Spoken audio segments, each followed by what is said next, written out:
Voice of Sirohi के मुख्य संरक्षक हमारे बड़े भाई परम श्रद्धे रमन भाई जैन, हमारे जिला कलेक्टर डॉक्टर भंवरलाल जी, हमारी एसपी ज्येष्ठा मैत्रेयी, हमारे बड़े भाई एल.के. संघवी साहब, राजुल भाभी जी, भरत जी शाह, प्रवीण जी, शंकर भाई टॉर्सो, समर्थ जी, भरत भाई संघवी, सुरेश जुगनू, मकसूद भाई, हरण साहब, रघुनाथ जी माली, उपस्थित प्रदेश कांग्रेस के पूर्व सचिव गुमान सिंह जी, कांग्रेस के जिलाध्यक्ष आनंद जी जोशी, पूर्व प्रधान प्रज्ञा कंवर जी, जिला परिषद सदस्य मोहन सिंह जी निम्बज, भवानी सिंह जी, तेजा भाई, ज्योतिषाचार्य अशोक जी पंडित, प्रकाश जी प्रजापति, एसी साहब, के.एल. मेघवाल जी और सभी वॉइस ऑफ सिरोही के सदस्यगण। बहुत प्रसन्नता की बात है, शायद पूरे भारतवर्ष में ये पहला व्हाट्सएप ग्रुप होगा जो अपना स्नेह मिलन आयोजित कर रहा है। तो आप इसके संचालकों, जो भी इसके एडमिन है, उन सबको धन्यवाद दे सकते हैं कि उन्होंने ये इस अभिनव परिकल्पना को संजोया। और इससे भी ज़्यादा खूबसूरत बात यह है कि आप सब लोगों को इस बात के लिए बाध्य कर दिया कि आप सब लोग इस कार्यक्रम में शरीक हो। सिरोही आप तो किस रूप में समझते होंगे, आप ज़्यादा बेहतर जानते हैं, पर मैं मानता हूं कि सिरोही की भूमि एक बहुत सकारात्मक ऊर्जा वाली भूमि है। इस भूमि की जो एनर्जी है वो बहुत पॉजिटिव है। आप पूरे मुल्क में या पूरी दुनिया में कहीं जाकर के आइए, आने के बाद जब आप सिरोही आएंगे तो आपको एक अलग सुकून महसूस होगा, एक अलग अपनापन का बोध होगा। और यहाँ की प्रजा भी उतनी ही भली है जितनी यहाँ की ऊर्जा अच्छी है। मैं ऐसा मानता हूँ, एक राजनीतिक कार्यकर्ता के रूप में देश के कई प्रांतों में मुझे जाने का अवसर मिला, राजस्थान के भी कई प्रांतों में कई जिलों में काम करने का अवसर मिला। सिरोही के लोग जितने सद्भावी, सरल और पॉजिटिव हैं, उसके लिए यहाँ की जनता बहुत बधाई की पात्र है। मैं voice of group Sirohi group का मेंबर नहीं हूँ, मैं इस व्हाट्सएप ग्रुप में नहीं हूँ, मैं लगभग किसी व्हाट्सएप ग्रुप में रहता भी नहीं हूँ। जो भी मुझे पोस्ट मिलती है वो सीधी मिलती है, मैं वही देखता हूँ। लेकिन चूंकि इस वॉइस ऑफ सिरोही ग्रुप में पूरे भारतवर्ष में जिसके सदस्य फैले हुए हैं, मैं 2-3 सुझाव आपको जरूर देना चाहता हूं और आपके माध्यम से उन सदस्यों तक भी पहुंचाना चाहता हूं। ये यहाँ के लोगों की सरलता ही रही है कि वो यहाँ से जब लोगों को ले गए, बाहर साउथ में हो, वेस्ट में हो, कहीं भी हो, काम करने के लिए, बहुत लोग बहुत साधारण तरीके के काम करने के लिए गए। कई झाड़ू निकालने गए, कोई पोछा लगाने गए, कई वेटर का काम करने गए, कई घरों के अंदर रसोई का काम करने गए। लेकिन उन सारे लोगों ने जो इनको लेकर के गए थे, उनको इस बात का अवसर दिया कि वो वहीं तक सीमित नहीं रहे, वो आगे बढ़ें। उनको धंधा करने का मौका दिया, व्यवसाय करने का मौका दिया, और वो सारे लोग अपने पैरों पर खड़े हुए और यहाँ की अर्थव्यवस्था को बदलने का काम उन लोगों ने किया है। रघु भाई तो हालांकि सेल्फ मेड आदमी है, पर ये भी उन्हीं में से हैं जो हाथ से रोटी बना के लोगों को खिलाते थे शुरू में। आज सिरोही के ब्रांड एम्बेसडर बन गए। इनकी होटल पूरे भारतवर्ष में इतनी ख्याति को प्राप्त कर गई। वर्षों के अंदर जो लोग कोई 100 साल पहले यहाँ से चले गए, कोई 50 साल पहले चले गए, कोई 30 साल पहले चले गए, कोई 20 साल पहले चले गए, उनका संपर्क इस भूमि से कम हो गया है। उन सबको मैं सुझाव देना चाह रहा हूं कि आप सभी लोग अपने परिवार का, आपकी बेटियां, आपके बेटे, आपके पोते, आपकी पोती, आपके दोहिते, आपकी दोहिती, साल में एक बार उनको कोई भी त्योहार यहां आकर के जरूर मनाइए। नियम बना लीजिए कि पूरा खानदान वर्ष में एक बार, एक अवसर पर, चाहे वो दीपावली का मौका हो सकता है, चाहे होली का हो सकता है, चाहे रक्षाबंधन का हो सकता है, या छुट्टियों के मुताबिक सर्दियों की छुट्टियां हो सकती है, दशहरे की छुट्टियां हो सकती है, गर्मियों की छुट्टी। तो इस माध्यम से आपके बच्चे, आपकी आने वाली पीढ़ी यहाँ इस पुण्य भूमि से भी जुड़ी रहेगी, यहाँ की संस्कृति से भी जुड़ी रहेगी, यहाँ की सभ्यता से भी जुड़ी रहेगी। और जो परिवर्तन एक मेट्रोपॉलिटन सिटी में रहने के कारण जो दुष्प्रभाव आते हैं, उससे आने वाली पीढ़ी बच सकेगी। अब दूसरी बात, जिक्र आया महिला अधिकारियों का, तो हम चाहे माने या न माने, कुदरत ने हम पुरुषों के मुकाबले स्त्रियों को कुछ अतिरिक्त गुण दिए हैं, जैसे मन की कोमलता, उनका वात्सल्य, उनकी सहन शक्ति। तो इस सब से वो बेहतर लीडरशिप देने में सक्षम है। मैंने अपनी माँ को देखा है, मैंने अपनी भाभी को भी देखा है कि विपरीत परिस्थितियों में किस ढंग से परिवार को चलाया जाता है, परिवार का संचालन किया जाता है या परिवार को आगे बढ़ाया जाता है। मैं बहुत पुराना राजनीतिक कार्य करता हूँ।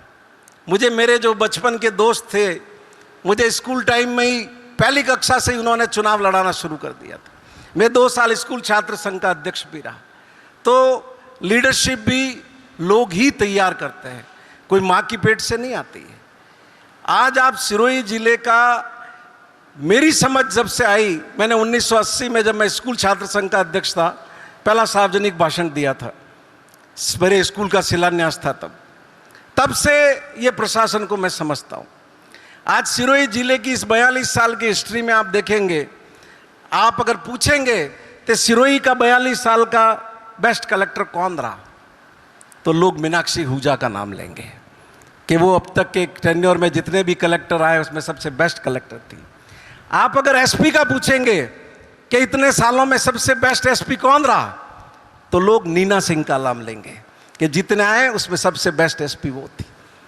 तो महिला अधिकारियों के अंदर एक अतिरिक्त क्षमता होती है। एक तो सबसे बड़ी बात ये होती है कि लुच्चे उनके मुंह नहीं लगते हैं। गांवों में लफंगे भी होते हैं, सिस्टम में भी बहुत इस तरह के लोग होते हैं। तो अच्छा प्रशासन देने में एक प्रभावी और सकारात्मक योगदान उससे मिलता है। अब जितने भी लोग, अभी भरत भाई कह रहे थे, आप मद्रास में 800 लोग इकट्ठे कर सकते हैं, बहुत लोग ऐसे भी बैठे हैं जो अहमदाबाद में कर सकते हैं, बॉम्बे में कर सकते हैं। हमें एक बात की हमेशा पीड़ा रहती है, मुझे खास तौर पर, कि हमने इतनी बड़ी जमीन ये अल्ट्राटेक सीमेंट को दी, सिरोही की, हमने इस लक्ष्मी सीमेंट को दी, मिनरल हमारा जा रहा है, पर्यावरण हमारा नष्ट हो रहा है, रेवेन्यू हमारे वजह से कमा रहे हैं, लेकिन सिरोही के लोगों को रोजगार देने के अंदर उनकी मुट्ठी बंद की बंद रहती है। इस बात की हमें बहुत कसक रहती है, नाराजगी भी रहती है। तो आप सब लोग जहाँ जहाँ भी आपका व्यवसाय आप करते भी हैं, आप देते भी हैं, जैसा मैंने पहले कहा कि बहुत लोगों को आपने अपने पैरों पर खड़ा किया है, फिर भी मैं एक बार और विनती करना चाहता हूं कि आप सभी लोग अपने अपने व्यवसाय में सिरोही के लोगों को प्राथमिकता दें, जिससे यहाँ की इकोनॉमी को और बूस्टअप मिल सके। अब जो सुझाव दिए गए, सिरोही को एक अलग ऊंचाई देने की तरफ हम सब लोग काम कर रहे हैं। सिरोही बदले, सिरोही बढ़े, इस लक्ष्य को लेकर के काम कर रहे हैं। इतने कॉलेज खोलना एक नया सिरोही को ऐड करता है। सिरोही की जो धरोहर है, बावड़िया है, पार्क है, इन सब को बूस्टअप करना, जोड़ना, उससे नई चीज़ों का निर्माण करना, पुराने का संरक्षण करना, ये सभी जोड़ने में माध्यम होगी। ये सही है कि कुछ चीज़ों में करने में हम लेट हुए हैं, लेकिन अब वो समझ भी हमको पिछले 10 सालों में, 15 सालों में पैदा हुई। जब मैं खुद भी 3-4 साल पहले जब मैंने जब सेरेंगेटी देखा तंजानिया में, तब मुझे फीलिंग आई कि हम फॉरेस्ट को भी अपनी इकोनॉमी का एक हिस्सा बना सकते हैं, जो काम हम लोगों ने बहुत कम किया है। सिरोही का जो वाड़ा खेड़ा फॉरेस्ट है, आपको जानकारी में होगा कि हम यहाँ सारे बबूल काट रहे हैं और यहाँ पर घास उगा रहे हैं, और ये कवर्ड फॉरेस्ट है, उसको हमने कंजर्वेशन रिजर्व डिक्लेयर किया है।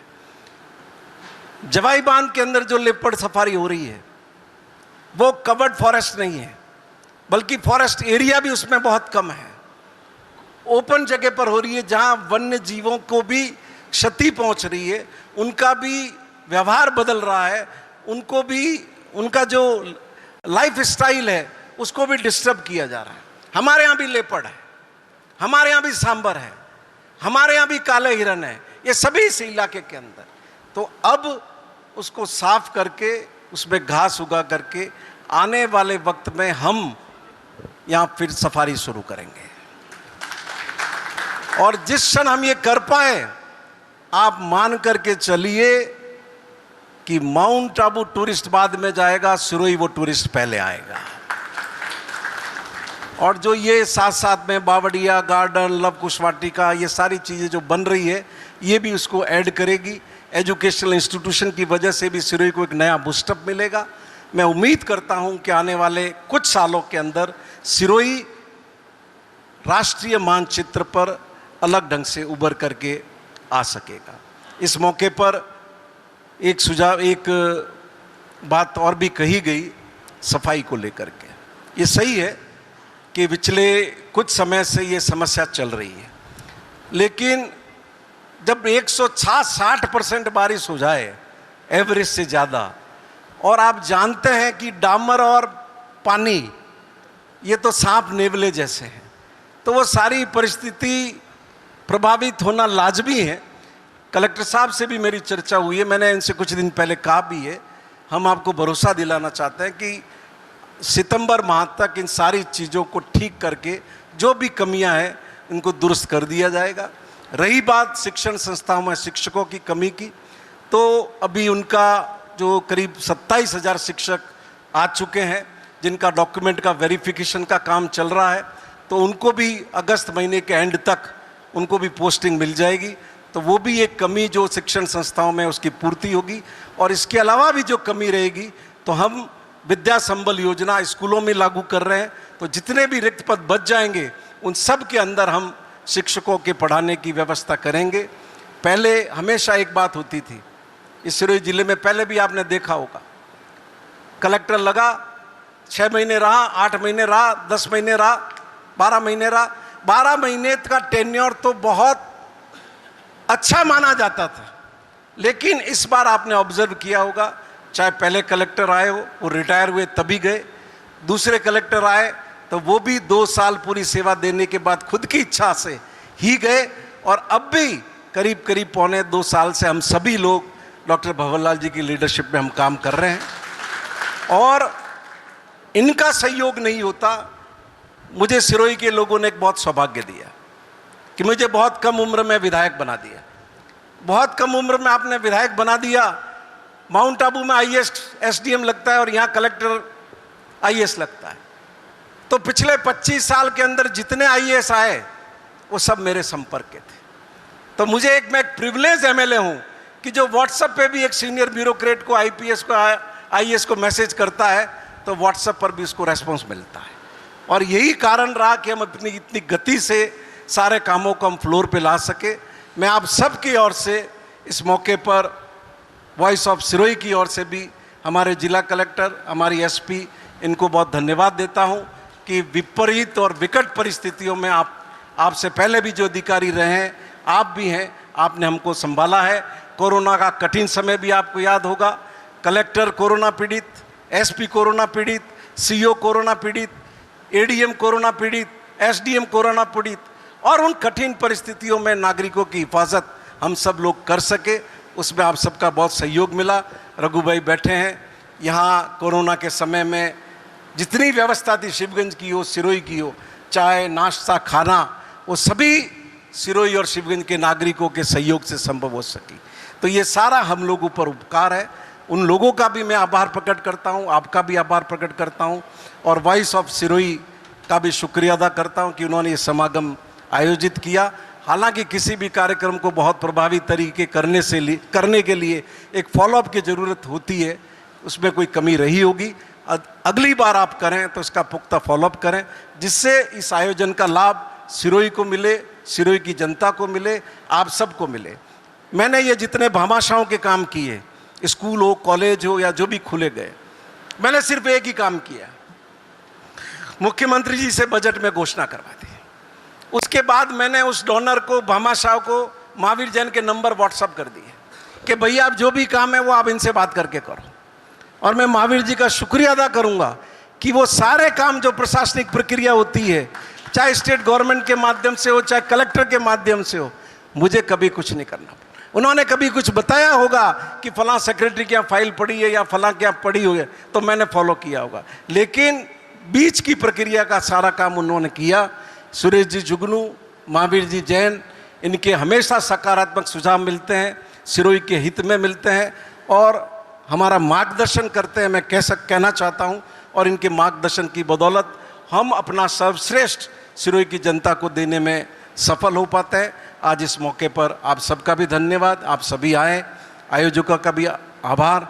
रमन भाई तो हमारे मार्गदर्शक हैं ही, जिसका उन्होंने बराड़ा का उन्होंने जिक्र किया। लोग बह के चले गए थे, मकान बह के चले गए थे। एक टेलीफोन छोगाराम जी बाकोलिया मंत्री होते थे उस समय, उन्होंने आपको किया था। मैं तो नया नया एमएलए बना था, और आपने, इनका बाकोलिया जी का भी क्षेत्र नहीं था, आपका भी क्षेत्र नहीं था, लेकिन आपने किया। कभी भी इतना भरोसा में है कि सिरोही के लोगों के लिए कोई ज़रूरत होगी, हम एक टेलीफोन कर देंगे, रमन भाई के मुंह से कभी नो नहीं आने वाला है, ये सभी लोग जानते हैं। तो आपका भी मैं बहुत अभिनंदन करता हूं, और एक बार पुनः आप सबके आने के लिए बहुत बहुत शुक्रिया, धन्यवाद।